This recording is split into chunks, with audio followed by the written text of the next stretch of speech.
Bem, boa tarde, meus irmãos. Tudo bem com vocês? Nosso abraço gentil a cada um que vem à Casa Espírita em busca de oração, em busca de espiritualidade, em busca de fortalecer a amizade.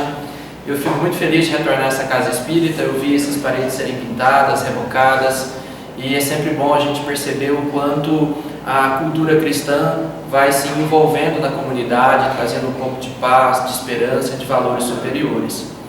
Eu peço licença, antes de começar a fala, sobre o tema a ansiedade e a paz de Deus, que é o tema de hoje à tarde. Nos 110 anos de Espiritismo em Anápolis, hoje, dia 7 de junho, a Casa Espírita mais antiga de Anápolis está fazendo 100 anos. Nosso querido Centro Espírita Vicente Paulo, da qual atualmente eu sou trabalhador, eu sou de temporada, eu fico uma temporada no centro, depois eu fico outra temporada em outro, vai chegar o dia que eu vou chegar a temporada daqui também. E trabalhando nessa instituição que atravessou um século, com muitos trabalhadores, com muitas famílias, com muitas gerações, e esse legado cai nas mãos de todos nós trabalhadores atuais como uma história que venceu o tempo, como uma história que mostrou que o Espiritismo é para a família, é para o jovem, é para o adulto, o Espiritismo é para toda a comunidade. Então eu fico feliz de compartilhar isso com vocês. Hoje, 7 de junho de 2025, o Centro Espírita Vicente Paulo faz 100 anos. Muito tempo, muita história. Vou só aguardar os trabalhadores apresentarem, fique à vontade.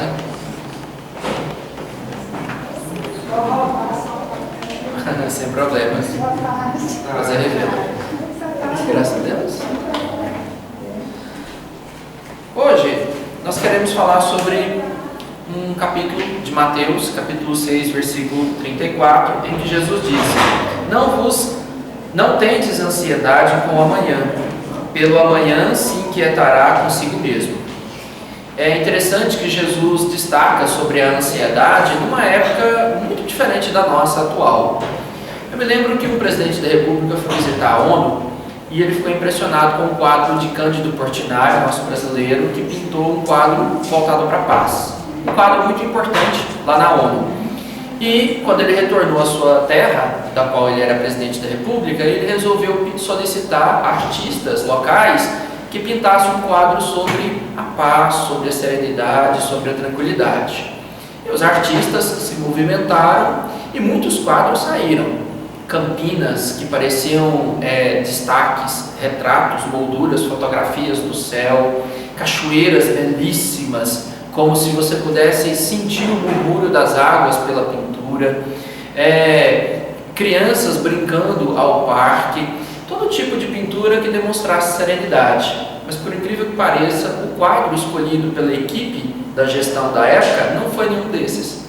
O quadro escolhido era de uma tempestade, a água chovendo de forma bem torrencial, os relâmpagos com os raios rasgando os céus, as águas descendo pela escarpa da montanha com muita força, e aparentemente um quadro que nada tem a ver com serenidade, calma, mas ali, debaixo de um destaque da montanha, um ninho onde uma ave acomoda os seus filhotes, dormindo tranquilamente.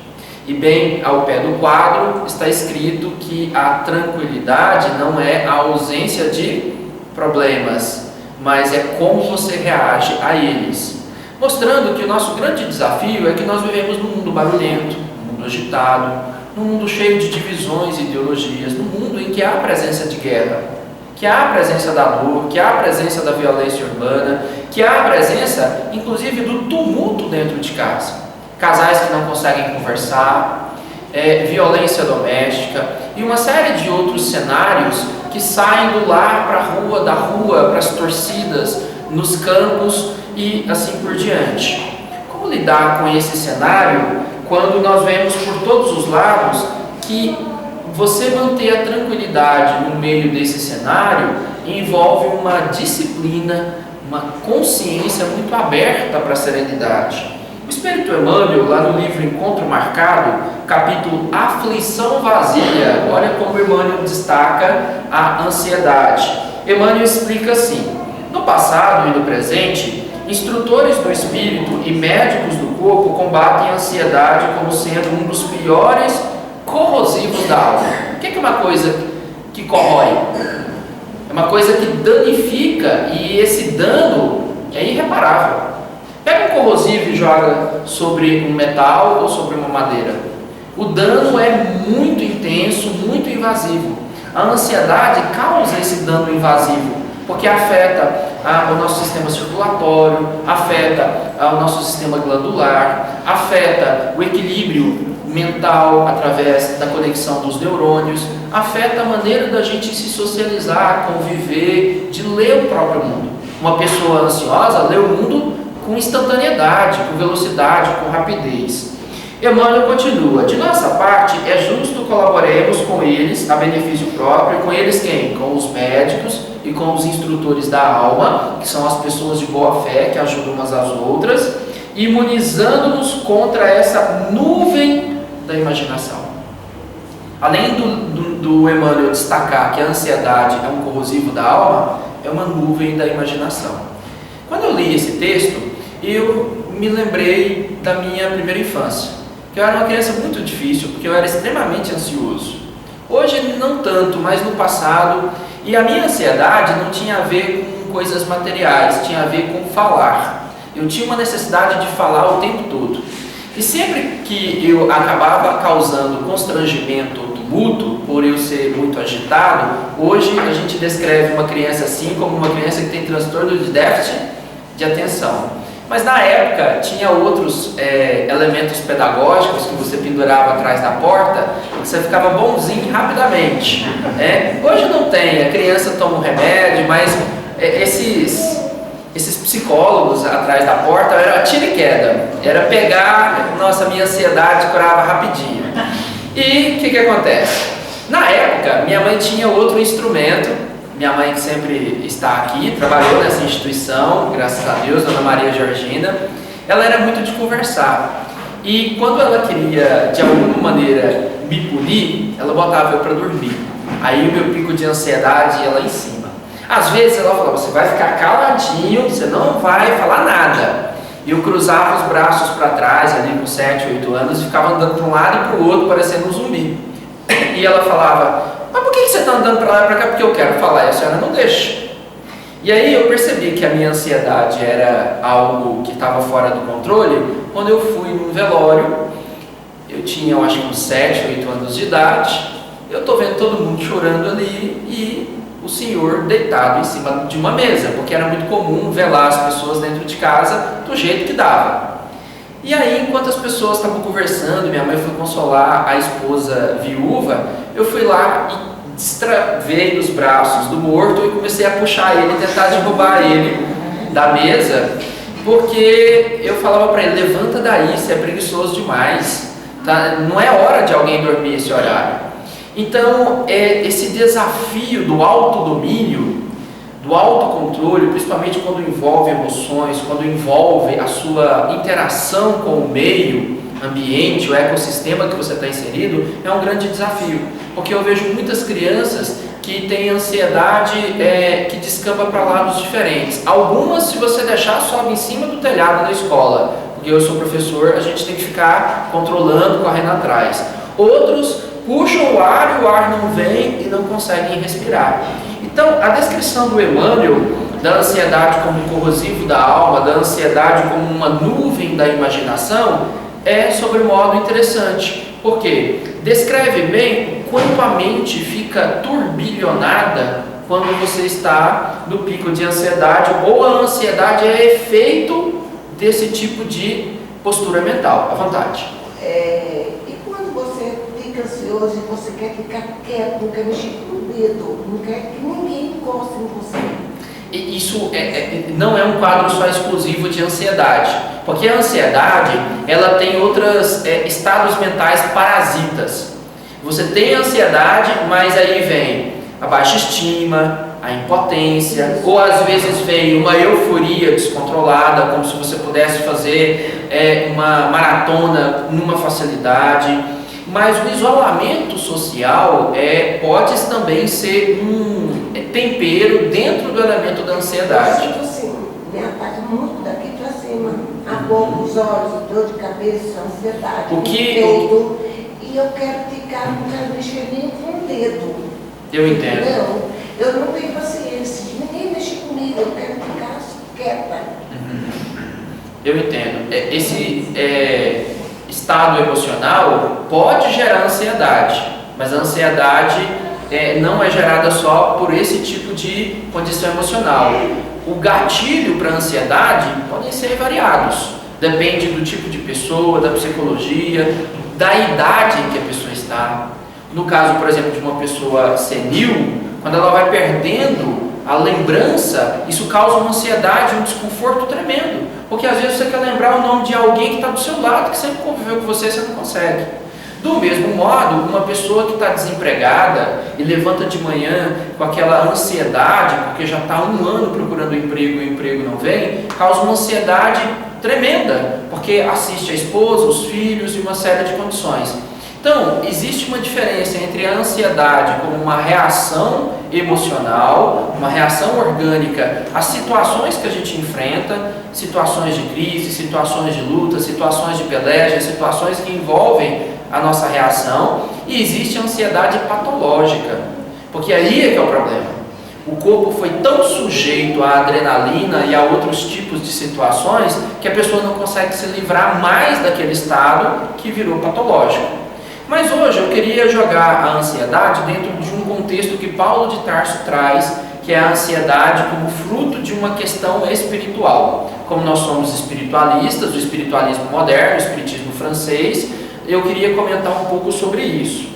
Paulo, quando escreveu a carta a Filipos, na Macedônia, uma região ali onde a Madre Teresa de Calcutá nasceu, e uma região muito importante para a história da cultura grega, cultura helênica, Paulo escreveu a carta e no capítulo 4, dos versículos 6 a 7, ele fala bem sobre ansiedade. Ele diz: não andeis ansiosos de coisa alguma, nem por motivos materiais, nem espirituais, nem emocionais, nem sexuais, nem financeiros, nem nada, por motivo nenhum. Por quê? Explica ele: em tudo, porém, sejam conhecidas diante de Deus as vossas petições.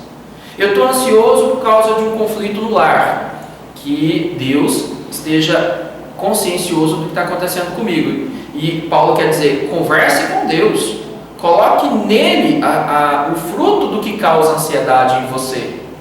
Não busque se atormentar de tal maneira que você se torna tóxico para si e tóxico para quem está perto.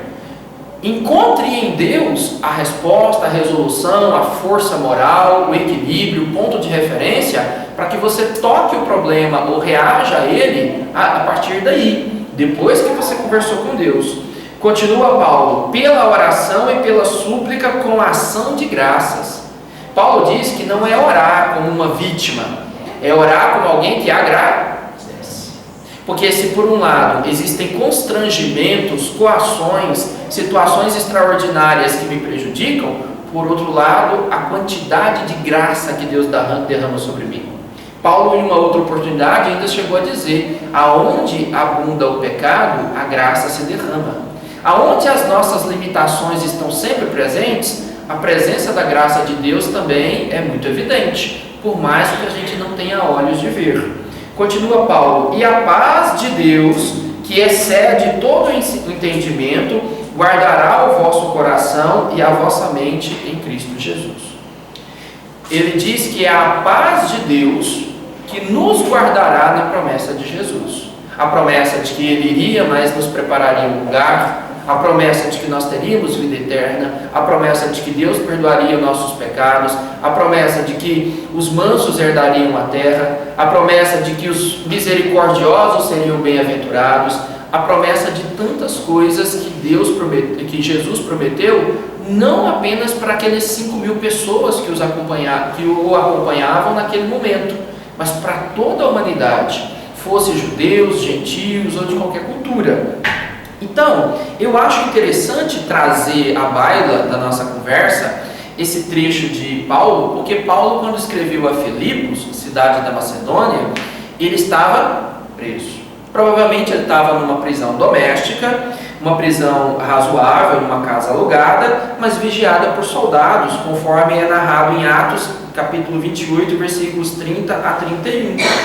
E preso, Paulo não sabia se seria solto, se ele seria condenado, se ele seria morto, se ele seria levado para longe da sua terra, para longe da sua missão. Porque tem pessoas que se levar uma fechada no trânsito, o dia acabou. Tem outras que se alguém chegar e falar isso aqui, a pessoa volta magoada para casa e aquilo fica durante um mês. Há pessoas que são tão à flor da pele que se quebrar a unha, acabou o dia. Paulo estava preso, constrangido, coagido, sem a oportunidade de cumprir a sua missão. E é interessante porque mesmo nessa condição, Paulo escreve aos cristãos da Macedônia dizendo para eles: não fiquem ansiosos, guardem a sua ansiedade em Deus, não se preocupem com o futuro, confiem, continuem tocando a vida com fé, com a experiência da esperança. É tão incrível você ver alguém que estava passando por uma situação tão difícil ser robusto o suficiente de aconselhar os outros pelo exemplo dele. Exatamente pelo exemplo dele. Porque Paulo foi injustamente acusado, ele estava longe das pessoas que ele amava, ele vivia com uma ameaça de execução o tempo todo, e exatamente nesse momento em que ele estava preso, ele mandou a carta mais amorosa de todas as cartas que ele escreveu no Novo Testamento. Porque a carta a Filipos não envolve nenhum tipo de admoestação, não envolve nenhum tipo de palavra firme, são palavras que envolvem cooperação, que envolvem amor, que envolvem emoções profundas no jeito que ele escreveu. Então ele, num constrangimento muito grande, numa situação conflitiva, escreve com carinho para os outros, mostrando que no meio da tormenta, ele era como aquele pássaro que eu disse no início da história, com a alma leve, serena. Por que ele tinha essa condição? Porque a sua esperança ou a sua paz estava centrada em quem? Em Cristo. Porque ele acreditava que Cristo seria o Salvador. Então, hoje, a ansiedade, segundo a Organização Mundial da Saúde e muitas pesquisas que têm sido vulgarizadas aqui na América e na Europa, a ansiedade é o grande mal do momento. A ansiedade gera problemas cardíacos, a ansiedade gera problemas psicológicos, problemas psiquiátricos, quando ela se torna patológica, quando ela afeta a sua qualidade de vida. E por incrível que pareça, nós temos 174 a 176 países no mundo, segundo a ONU. Desses 176 países, por incrível que pareça, qual é o país onde a incidência de ansiedade é maior do mundo? Pensem comigo. Você poderia dizer, nossa, é Gaza, junto com ali na região de Israel. Não.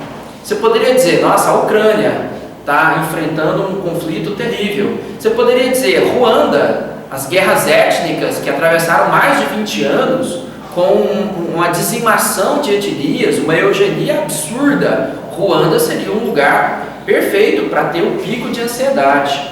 Não, você poderia dizer Etiópia, ataque de malária, ataque de AIDS, ataque de tanta coisa. Ali a população teria todos os motivos para estar assim, a flor da pele. Não. É o nosso Brasil.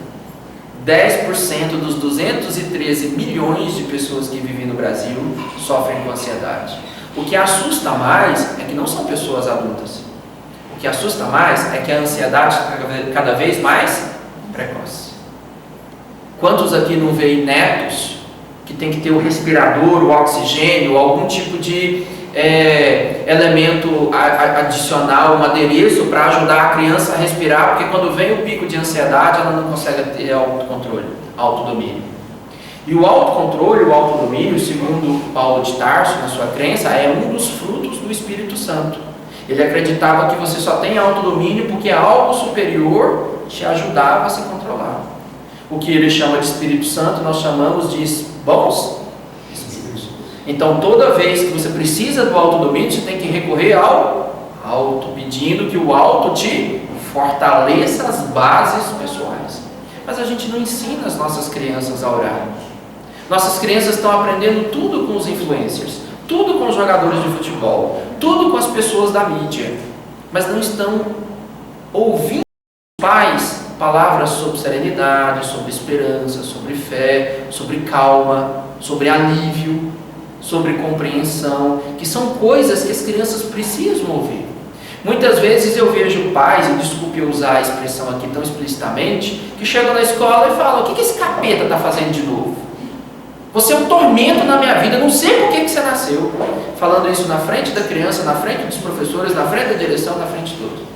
Aí a criança escuta esse tipo de palavras instrutivas, confortadoras, esse tipo de elogio. Como é que a criança fica no mundo do lar, no mundo doméstico?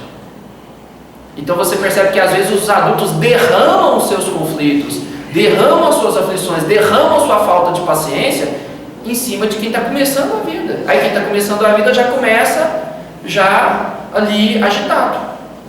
E uma das palavras que eu mais escuto é exatamente essa: eu não tenho paciência. Virou hoje um clichê moderno que é incrível. Eu não tenho paciência com nada, não tenho paciência com ninguém. E isso acaba criando um desafio. Só para você ter uma ideia, essa palavra utilizada por Paulo, meriminal, que é a palavra traduzida em português como ansiedade, foi usada 17 vezes no Novo Testamento, inclusive por Jesus, mostrando que o conceito de ansiedade é um conceito presente na cultura cristã, de que o homem se aflige com a vida mundana ao invés de voltar o seu coração e refletir a sua alma para a paz que só Deus pode oferecer. E quando a gente reflete a nossa alma para a vida mundana, nós nos agitamos e nos entranhamos de tal modo com a vida do mundo, da terra, que quando passamos pela desencarnação, a gente fica mais voltado para lá ou mais voltado para cá? Para cá. Aí você atende aquele tanto de espíritos que não perdoaram porque tomaram a terra deles, que não perdoaram porque foram traídos, que não suportam seguir o caminho porque a vida anterior, a vida que ficou na terra, não foi bem resolvida.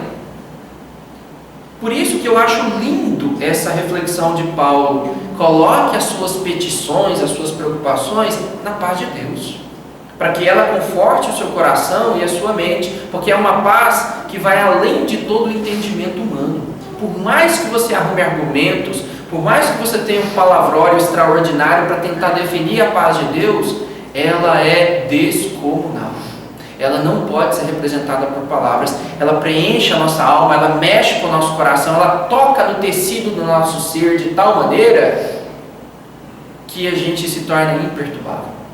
E eu acho incrível porque a medicina considera a ansiedade como, infelizmente, um acidente biológico. Principalmente porque a ansiedade dentro da neurociência, dentro da psiquiatria, tem a ver com desequilíbrio hormonal do cérebro. Se é desequilíbrio hormonal, é físico. E esse desequilíbrio hormonal também pode ter uma ativação por causa de estresse, por causa da genética, por causa do estilo de vida. E qual é a maneira que o homem moderno lida com isso? Medicamento e terapia psicológica. Aí você vê crianças muito jovens tomando aquele tanto de remédio tarja preta para lidar com a situação do mundo íntimo, mas não tem a experiência da fé, não tem a experiência da esperança, não tem a experiência da ação de graças. Que é quando eu volto-me para a sociedade para dizer assim: Deus me deu tanto que eu, agradecido, vou oferecer ao contrário. Sabe como é que a minha mãe me ajudou com a minha ansiedade, além do terapeuta que fica atrás da porta? Ela me ajudou na ansiedade me colocando no projeto social. Eu era criança, os bons espíritos disseram: olha, esse espírito é tão orgulhoso, ele é tão tupetudo, que ele acha que ainda está na encarnação passada. Ele tem que esquecer o que ele fez. Ele tem que esquecer o título. Então a senhora vai fazer o seguinte: a senhora vai ajudá-lo a conhecer a comunidade que o acolheu como encarnado. E a comunidade que me acolheu era a fronteira de Aparecida de Goiânia com Goiânia, pertinho do Sepaico. Uma população que tinha muita violência, muita pobreza, muito lote baldio, muita tristeza, muito desalento, muita falta de perspectiva, porque eu era muito pobre. Muito pobre. Não tinha acesso a nada. A gente morava num gueto muito difícil. E aí, foi aí que eu, através do trabalho da Casa Espírita, eu fui me afeiçoando com a comunidade em que eu vivia. E eu fui descobrindo dramas muito maiores do que o que eu vivia. E fui descobrindo que gerava muito prazer poder oferecer um pouco de si para os outros. E isso me trouxe conforto. Porque quando a coisa pegava, a obsessão vinha e eu não conseguia lidar com a clarevidência, porque eu via muitos espíritos, o trabalho social me confortava. Eu voltava para casa com vontade de ficar no centro. Eu voltava domingo na hora do almoço, eu comecei voltando 11h30, meio-dia, a chegar ao ponto de eu voltar para casa 4 horas da tarde sem almoço, feliz da vida, sem preocupação em comer. Por quê? Pelo prazer de trabalhar no bem, na obra espírita. Foi aí que eu aprendi a me apaixonar pela religião que eu abracei. Não foi porque o papai e a mamãe me obrigou, foi porque pela experiência do convívio saudável, isso foi me mostrando que a experiência espírita, assim como muitas experiências religiosas, promovem no ser humano algo superior. E aí eu voltava para casa com uma paz, por causa desse algo superior que me preenchia. Mas muitas vezes nós estamos aterrando nossos filhos no quarto com um monte de equipamentos eletroeletrônicos, mas nós não estamos levando os nossos filhos para uma socialização saudável, que conforte, que explore a inteligência, que permita esse convívio com a sociedade, essa experiência de olhar para a sociedade com carinho. Tem jovens que, se você perguntar, você viu que tinha um morador de rua ali? Nem prestou atenção, porque cria uma alienação tão grande que fica um desafio. A cultura espírita, já lá em O Livro dos Espíritos, comentava da onde que vinha a ansiedade do ponto de vista espiritual. Olha que interessante, Allan Kardec chegou a usar esse termo na pergunta 341 de O Livro dos Espíritos. Na incerteza em que se vê quanto às eventualidades de seu triunfo nas provas que vai suportar na vida, tem o espírito uma causa de ansiedade antes da sua encarnação? Eu acho essa pergunta incrível, porque essa pergunta vai para além daquilo que a medicina tradicional, a neurociência e a psiquiatria apresenta. Ela mostra que a ansiedade muitas vezes começa no mundo espiritual antes de você reencarnar. Quando Kardec usa essas expressões, na incerteza quanto às eventualidades ao triunfo da vida encarnada. O espírito vem para a encarnação sabendo o país que ele vai morar, sabendo a família que vai lhe sediar a presença e as eventualidades que ele vai enfrentar na vida, que pode ser uma doença, pode ser a pobreza, pode ser a exclusão, pode ser o conflito familiar, pode ser tanta coisa. Ele sente ansiedade. O que os espíritos respondem? De ansiedade bem grande. Olha que os espíritos quantificam a ansiedade. Ela não é pouca antes de você reencarnar. Você reencarna com aquele pico de ansiedade porque você não sabe se você vai ser bem sucedido, se você vai ser exitoso naquilo que você escolheu para você. E continuam os espíritos: pois que as provas de sua existência o retardarão ou o farão avançar conforme as suporte. A gente suporta tudo que chega na linha do destino para nós? Às vezes a gente faz é se revoltar, né? Às vezes a gente questiona a Deus: ai Deus, peraí, de 8 bilhões no mundo, o senhor apelou comigo aqui, o que aconteceu? Uai, todo mundo está dando certo aí o senhor, logo quando chegou a minha vez na fila, o senhor me ignorou, me jogou para o escanteio? Não é possível. E muitas vezes a gente tem essa postura meio nihilista, meio desalentosa sobre um sentido das provas e das coisas que acontecem na nossa vida. Porque quando está doendo, a gente realmente se coloca numa posição não de reagir para cima, mas de reagir para baixo. A gente meio que se coloca como vítima. E aqui os espíritos dizem que a ansiedade é natural. Mas Kardec descobre que a coisa não para por aí. O problema da ansiedade não começa antes de você reencarnar. Tem outro aspecto que é explorado lá em A Gênese, os Milagres e as Predições, uma das obras básicas da doutrina espírita, no capítulo 4, Papel da Ciência, item 14. As divergências no tocante ao futuro do homem, das divergências no tocante ao futuro do homem, nasceram a dúvida e a incredulidade. Entretanto, a incredulidade dá lugar a um penoso vácuo a um penoso vazio dentro do homem. Continua Allan Kardec. O homem encara com ansiedade o desconhecido que tem fatalmente de penetrar. Que tipo de desconhecido que ele tem que penetrar, que traz esse vazio, esse vácuo interno? A morte. No momento pré-existente à morte, quando você está prestes a morrer, você sente essa ansiedade. Você sente ansiedade para vir e sente ansiedade do retorno. Porque dependendo do seu apego materialista, você se pergunta: o que espera de mim do outro lado? Há até uma pergunta do Livro dos Espíritos, em que Kardec pergunta se os espíritos voltam para o mundo espiritual com esperança, com ansiedade ou com terror. E os espíritos dizem que quem volta com esperança é quem cumpriu o seu trabalho. Quem volta com ansiedade é quem tem a consciência culpada. E quem volta com terror é quem praticou maldade. Então, muitas vezes, a ansiedade dos espíritos que retornam ao mundo espiritual é por não ter conseguido completar o seu projeto de vida, completar aquilo que desenvolveu para si mesmo. E esse é um grande desafio. Imaginem você um caso que eu trouxe aqui, que é o caso da Joana. Joana chegou ansiosa no centro espírita, tinha 32 anos, ou seja, ela estava numa mudança de década muito importante para a mulher. Balzac ainda falava a mulher balzaquiana, né? Que mais tarde os intérpretes disseram que é a década de 30 da mulher, então ela estava nessa fase. Já teve os filhos e estava tentando buscar seu lugar no mundo após os 30 anos. E ansiosa, chegando no centro, ela disse: olha, eu já faço tratamento, eu tomo remédio, mas a ansiedade não vai. Eu não sei o que fazer. Vamos fazer o tratamento espiritual? Vamos. Fez o tratamento espiritual, veio a orientação de que ela tinha que praticar mais exercícios, buscar momentos de meditação durante o dia, para que ela pudesse se reconectar com a natureza, se reconectar com a leveza, a tranquilidade. E se ela não tirasse esse tempo, qualidade para ela, ela não ia conseguir colocar a cabeça em ordem. Mas os bons espíritos revelaram, através da psicografia, que ela carregava um drama do passado tremendo, o drama de ter abandonado um filho na encarnação passada. E quando ela chegou ao mundo espiritual, o filho tinha tirado a vida, pelos descaminhos que acontecem.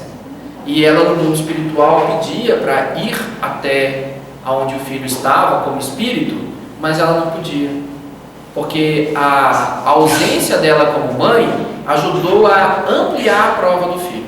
O filho tinha que passar por provas, mas com a presença da mãe ele tinha uma condição mais robusta de enfrentar as provas. Como a mãe foi egoísta e abandonou o filho não teve essa condição robusta, não teve alguém que o amparasse, não teve esse anjo da guarda encarnado, e cometeu suicídio.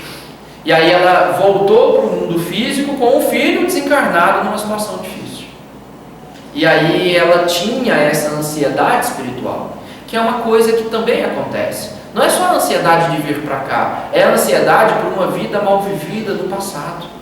E a gente volta ou com aquela tristeza, ou com aquela condição. Pensem vocês a quantidade de espíritos que ficaram tanto tempo no limiar das colônias espirituais, que vulgarmente nós chamamos umbral, mas é aquela entrada das colônias, e esses espíritos não puderam ir para um lugar feliz e voltam para a Terra com a mente toda atordoada.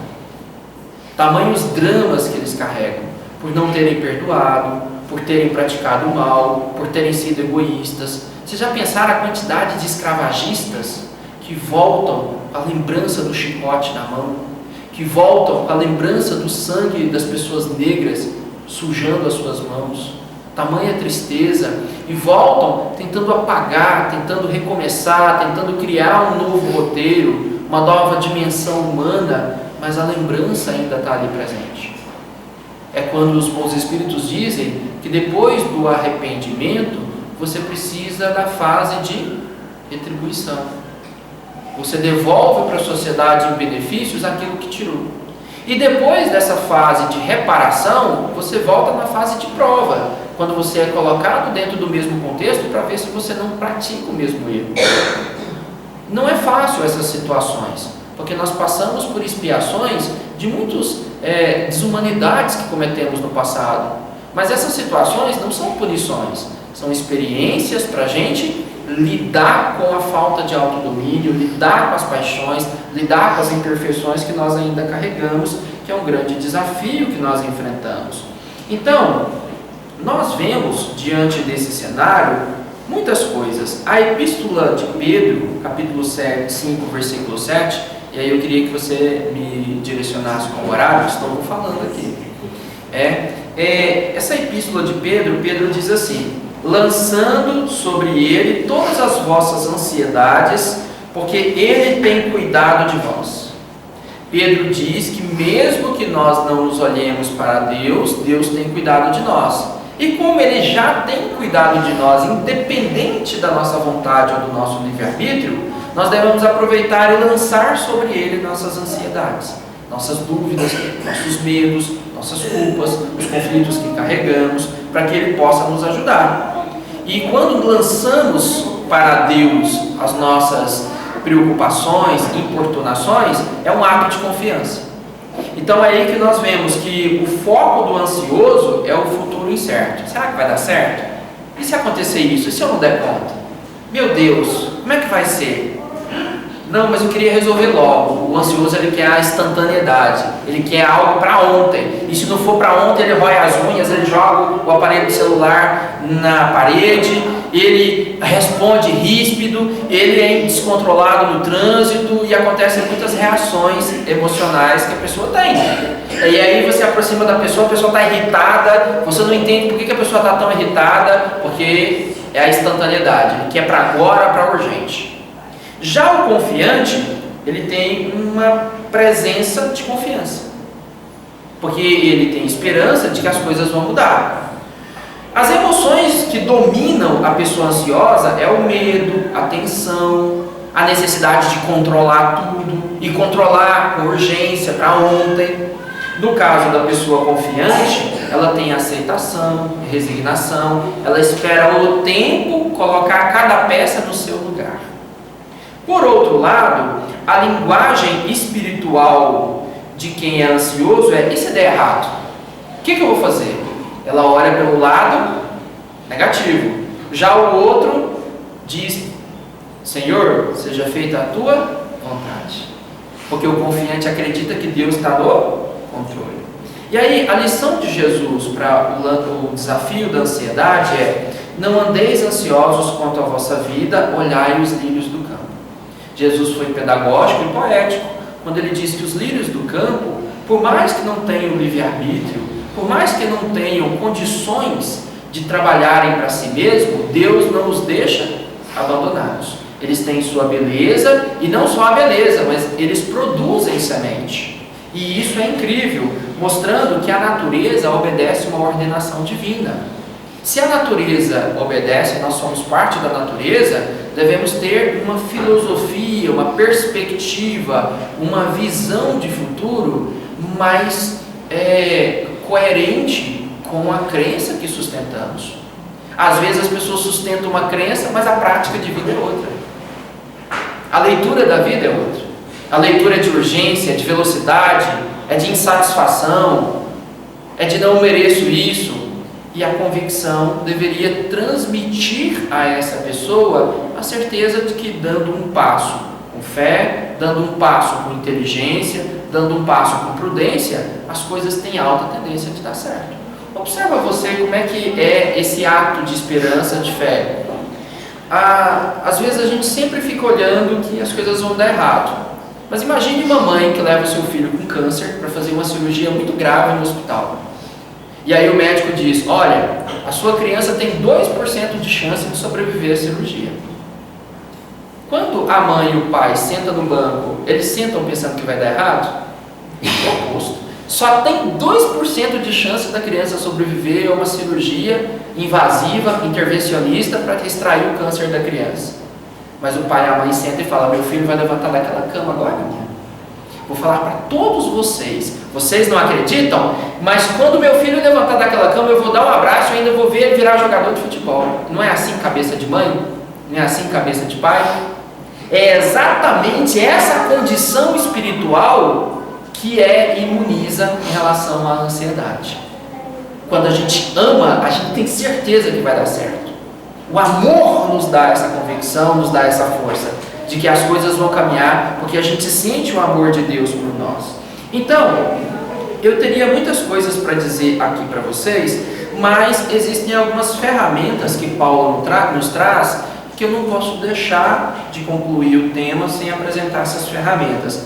A primeira delas é a prece sincera, porque a prece reequilibra o campo mental, o campo espiritual, afasta os companheiros equivocados que querem a nossa derrocada mental e permite que a nossa mira, o nosso alvo seja centrado em Deus.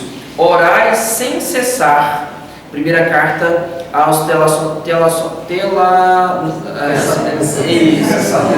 capítulo 5, versículo 17. Minha língua travou agora, né? Ansiedade. Serviço ao próximo, levai as cargas uns dos outros. Gálatas capítulo 6, versículo 2. Quando você faz o serviço ao próximo, como eu apresentei a minha experiência, você sente uma gratidão e uma paz que é muito difícil de ser perturbada. O evangelho diário, não só em casa, mas o evangelho diário onde você estiver. Paulo diz: examinai as escrituras, porque julgais ter nelas a vida eterna. Lâmpada para os meus pés é a tua palavra, está lá no Novo Testamento, na carta de Paulo. Autoconhecimento, examinai a vós mesmos, na carta aos Coríntios, capítulo 13, versículo 5, mostrando que o autoexame permite a gente saber onde o calo dói e a gente evitar. Se a gente sabe que toda vez que o calo dói, quando a gente provoca o esposo, a esposa, quando a gente quer resolver com o filho na hora, a gente não espera ele acalmar para depois resolver, para não ter desgaste. Às vezes a gente quer uma instantaneidade tão grande que isso causa conflito.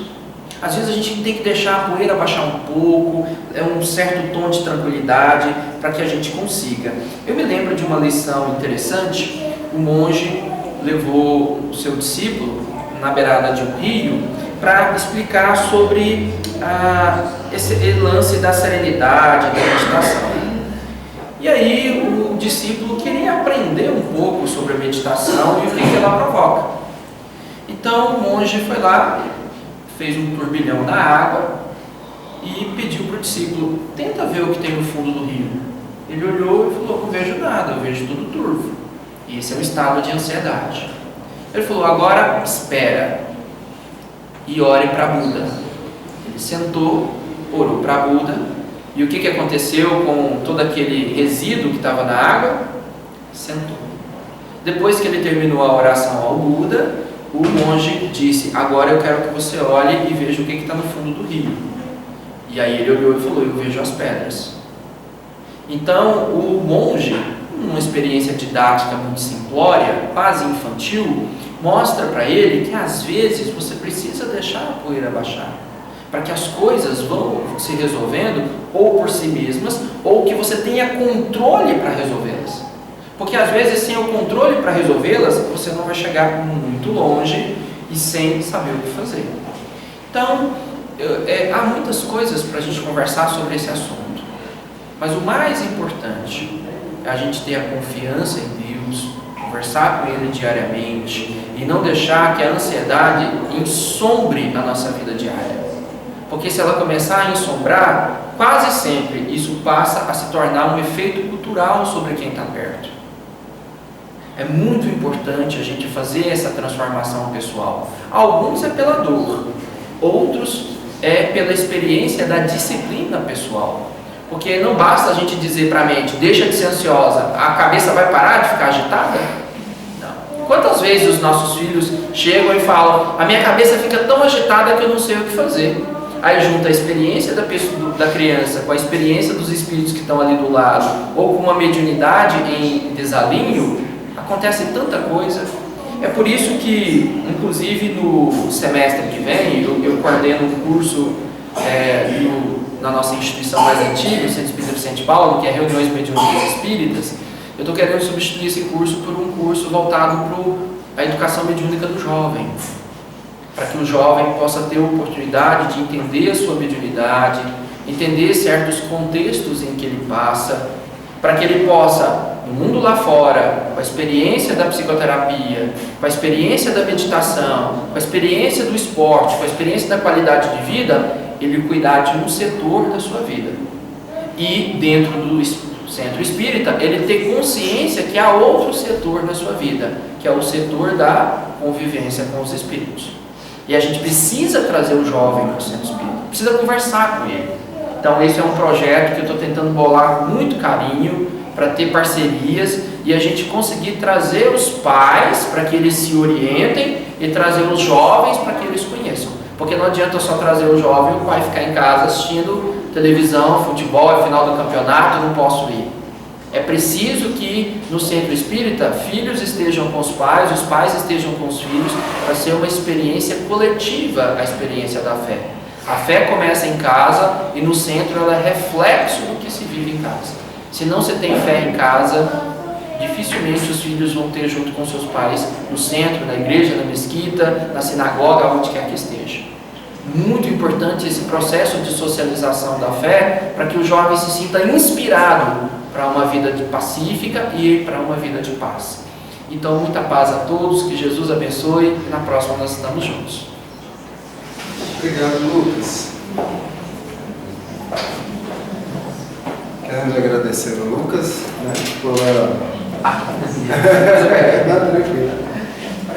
pela explanação dele, por um tema que é tão, eu acho que é tão atual, né? E eu digo atual, é uma forma de se falar, porque se já antes já falávamos dessa ansiedade, né, que todos nós temos de alguma forma, né, pelos dias que se seguirão, se antes era uma preocupação pelo comer, pelo vestir, né, pelo o porvir, hoje nossa ansiedade acaba se tornando por coisas às vezes triviais, né, do dia a dia, e muito impulsionado pelas telas, pelo excesso de tela que nós temos, né?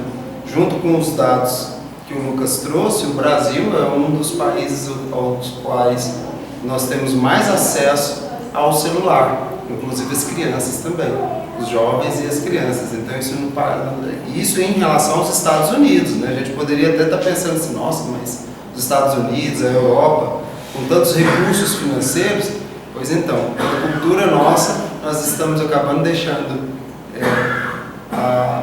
a tela do celular educar os nossos filhos, os nossos jovens, e provocando esse excesso, não só neles, como em nós mesmos, né?